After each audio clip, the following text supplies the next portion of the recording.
근데 요나는 불순종합니다. 1장에서 하나님의 말씀을 듣는 즉시 순종의 자리로 가는 게 아니라 불순종의 방향으로 방향을 탑니다. 3장에서도 1장에서도 마찬가지로 바다에 던져지는 고난을 당하고도 요나는 계속해서 삐져 있습니다.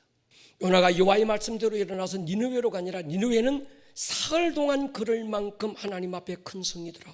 그런데 요나가 사흘 길을 가는 게 아니라 하루 가고 말아요. 한마디 툭 하고 끝냅니다. 돌아와 버려요. 여러분, 불순종을 작게 여기지 마십시오.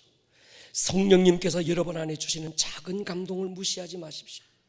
때로는 이해가 안 될 때도 있습니다. 그걸 이해하려고 따지고 파고드는 것 똑똑한 게 아닙니다. 그렇다고 이해될 때까지 기다려도 안 됩니다. 그때는 이미 늦습니다. 믿고 순종하고 가다 보면 이해가 되고 그것이 나의 행복을 위한 하나님의 말씀이었음을 깨닫게 되는 거지요. 어떤 신학자는 요나서에서 핵심은 추적자이신 하나님이라고 그래요. 결코 포기하지 않는 분. 그런데 하나님은 굳이 도망가는 요나, 배 흔들었다가 제비 뽑았다가 고기 뱃속에 집어넣었다가 3일 동안 죽으라고 고통받게 했다가 기어코 또다시 니느웨로 토해냈다가 거기서 박넝쿨 또 뭐쩌고 저쩌고. 여기서 말씀하고 싶은 건 요나가 주인공이 아니라 사실은 그런 요나마저도 포기하지 않고 추적하시는 하나님의 은혜를 얘기하고 싶은 거예요. 하나님의 얼굴을 우리가 피해서 도망갈 데가 없습니다. 근데 3절을 한번 보십시오. 요나가 다시스로 가기로 작정하고 욥바 항구로 내려갔는데 성경은 때마침 이렇게 말합니다.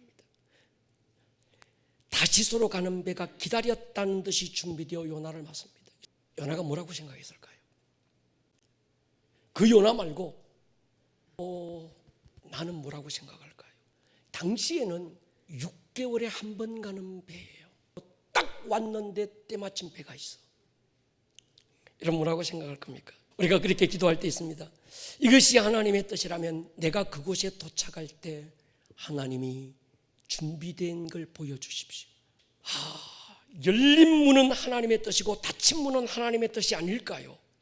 하나님의 뜻을 상황에서 찾으려고 하면 속을 수 있습니다. 대부분의 많은 성도님들이 여기서 속습니다. 근데 여러분 성경을 읽어보면 하나님의 뜻인데도 닫힌 문이 있습니다.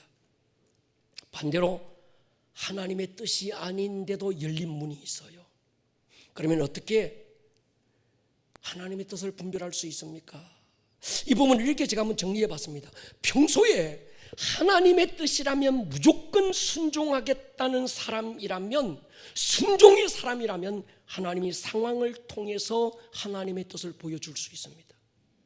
평소에 순종보다는 불순종이 더 많고 인간적인 생각이 더 많은 사람이 자기의 욕심을 가지고 하나님의 뜻을 포장하기 위해서 열린 문, 닫힌 문으로 하나님의 뜻을 찾는다면 틀림없이 마귀가 여러분을 속일 겁니다. 여러분, 하나님의 뜻은 상황이 아니라 누구에게 있습니다. 내가 순종의 사람이 되는 것이 하나님의 뜻입니다. 그러니까 우리가 닫힌 상황이냐 열린 상황이냐는 별로 중요하지 않습니다. 내 중심이 중요합니다. 상황이 아니라 주님은 나를 보시는 거예요. 너 어떤 사람이니? 이게 요나서 1장 1절, 2절, 3절을 통해서 우리에게 주고 싶으신 주님의 메시지인 거예요.